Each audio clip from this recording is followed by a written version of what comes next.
But first, we're asking if the new drama about Prince Andrew's Newsnight interview is in poor taste. 0207 862 2222 is the number for your thoughts on this. Will you be watching? We'd love to know what you think. Now, the trailer for the Netflix programme has just been released. It shows Gillian Anderson, who plays BBC journalist Emily Maitlis, and Rufus Sewell as Prince Andrew. Billie Piper plays the producer who secured the interview. Take a little look. This is the story. The only story. I want it for us. Thursday, 2 p.m, the Palace. 2 chairs in the middle of the floor, 6 feet apart.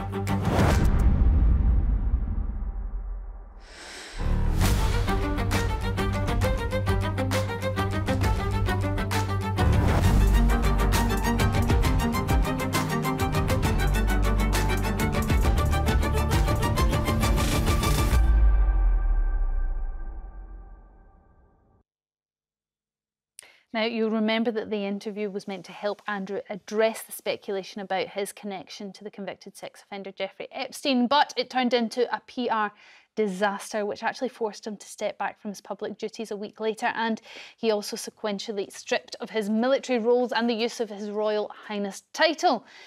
It's one of 2 programmes being made, with a separate drama being made for Amazon. But what do we think? Is this in bad taste, Gina?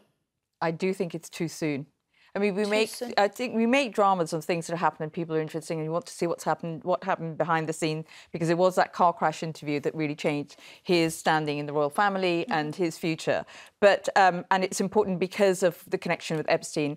It's too soon, and I think we don't actually know. All the court cases aren't over in the States that are connected with Epstein, and because of that, I also think it's too soon. It just feels disrespectful to the victims of Epstein that it's so soon.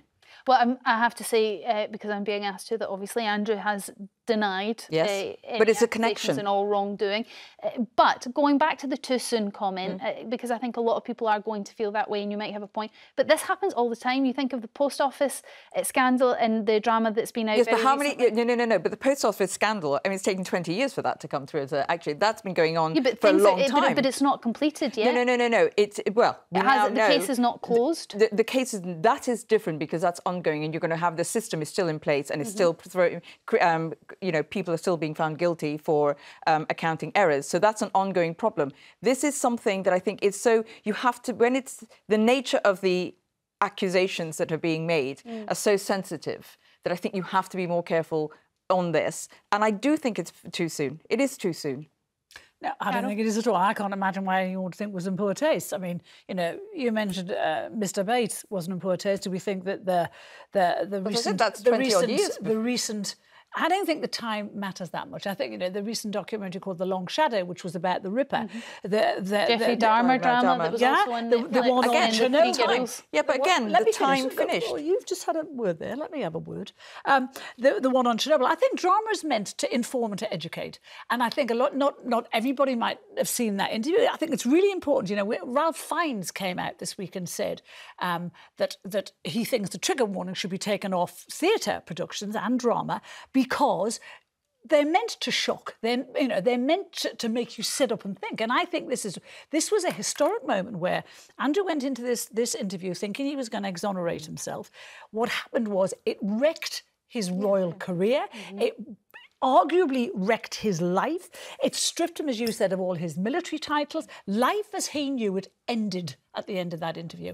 I think that's a really important moment in not just in royal history, but in history generally. And I think, you're talking about his so-called victims. He's been convicted of nothing, although Victoria Giuffre has been given a multi-million... Jeffrey Epstein, though, has victims. Yes, he has. And is this in bad taste for his victims and the victims' families? This is about Prince Andrew, not Jeffrey Epstein. Jeffrey Epstein but you can't separate the two things in the interview. Well, you can, because if you're not separating them, what you're saying is Andrew is what Jeffrey Epstein was. But the interview addresses it directly, so you can't separate it. No, you can't separate it. If you say because of Epstein you can't talk about Prince Andrew, that's nonsense. We've been talking about this interview. We've been talking about this interview since it happened. We haven't stopped talking. On this programme alone, we've debated it, the actual interview itself, half a dozen times, because for the very fact that it's important. And drama is meant to educate. It's meant to disturb you. It's meant to make you think. And I think it's really important. I think the person who will hate this more than anybody, of course, is Prince Andrew, because it's,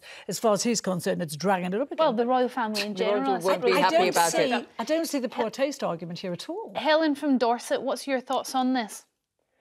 I think it's absolutely disgraceful. What about it? I think it's disgraceful. But what about the drama is disgraceful? Well, who's interested in what he's done? We've all heard quite enough about him. The world is interested, Helen. That's why they're making the drama. No, the world isn't interested. They are. That's why they wouldn't be spending multi-millions of pounds making the drama. But Helen, he is a member of the royal family, I suppose, although he's not active. And so he is an important figure. And when somebody of that status does an interview so disastrous, it causes a huge media frenzy. It is dramatic, and therefore somebody has decided to make a drama about it. I suppose the question is it too soon, and what impact would that have on Jeffrey Epstein's victims? I don't think anybody's very interested. And well, Helen, I hate to break it to you, but you've just called up about a discussion on it.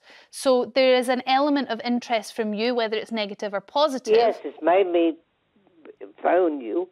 Because I think, well, how disgusting putting him on again. Sorry, what was that last part? Disgraceful.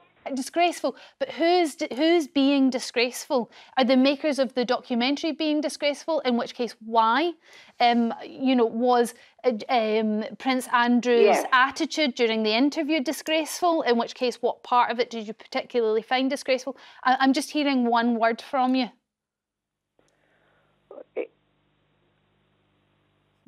How are you feeling? I'm feeling like I'd switch the television off I came on. You'll switch. I think a lot of people will feel the same as me. Okay, but you don't have to switch the TV off. You just watch a different Netflix programme, Helen. Yeah. But you won't be watching it anyway. No, I wouldn't be interested. We still don't know why you'll not be watching it, but the important thing is you won't be watching it. Helen, thank you for your call. Angela from Tyne, and where will you be watching it? I will. I don't think it's too soon to be shown. And I know this is not what this discussion's about, but I think because they were just ordinary girls and their attitude to what was done to them. And I think it's sort of, it does reflect on the royal family, even though it was just Prince Andrew. It's brought people to account. Okay, we're skating on thin ice here, Angela, so I'm just going to clear a few things up. When we're talking about the girls, we're talking about Jeffrey Epstein's victims here?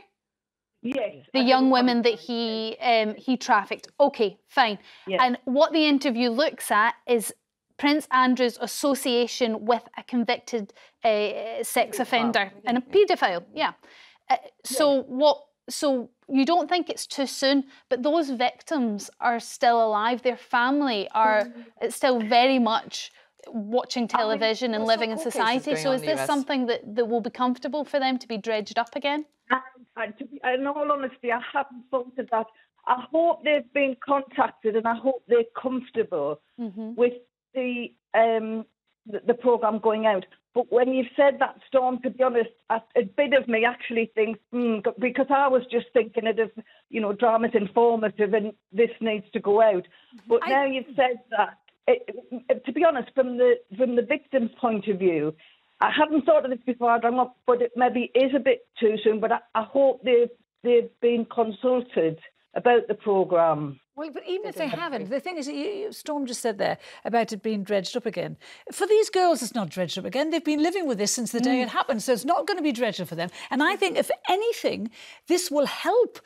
People forget, things get put to the back of their mind. I think this will bring their case to the forefront again. And I think it will galvanise whatever legal cases there are. It may, but what it also does is associate the royal family with Jeffrey Epstein again. Now, Prince can't get Andrew away has from been proven guilty of nothing. He has rejected any kind of wrongdoing and denied any kind of wrongdoing. And therefore, is it right to keep making that association again and again and again for the purposes of drama? There is a right to make the association for the very simple reason he knew him, he's been photographed with him, he's been photographed at parties where he was. So, yes, it's right to bring up the association. We can't say that he took part in activities because we don't know. But let's go back to why Prince Andrew did the interview.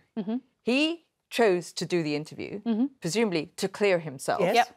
And it was an absolute car crash. And what he did was actually, it led to him almost making himself look more guilty than anybody would have thought before, because, you know, his excuses were ridiculous. So much of it was ridiculous.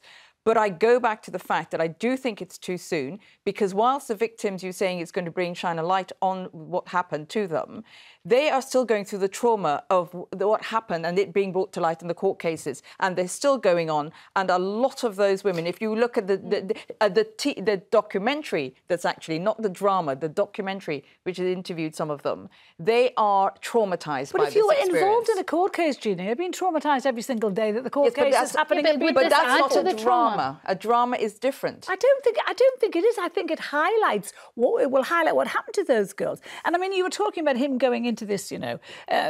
What struck me about that interview more than anything was his arrogance in believing he could wing it, and he thought he could just say, you know, he wasn't prepped. He was advised not to do it. He thought I think the most unfortunate thing, and the thing that struck me in all the papers, was just I suppose the lack of empathy. Yes, and I think that's probably something that the drama will focus on. Now, it's not just the makers of this drama. There's obviously a second drama, so there's certainly a lot of people out there that think it is the right time to. Well, I think they just make anything to do with the royals, and they think that's going to make lots of money. It's a lot of the Netflix and Amazon do. It will. Okay, thank you for all your calls on this. We're going to have to move on after the break.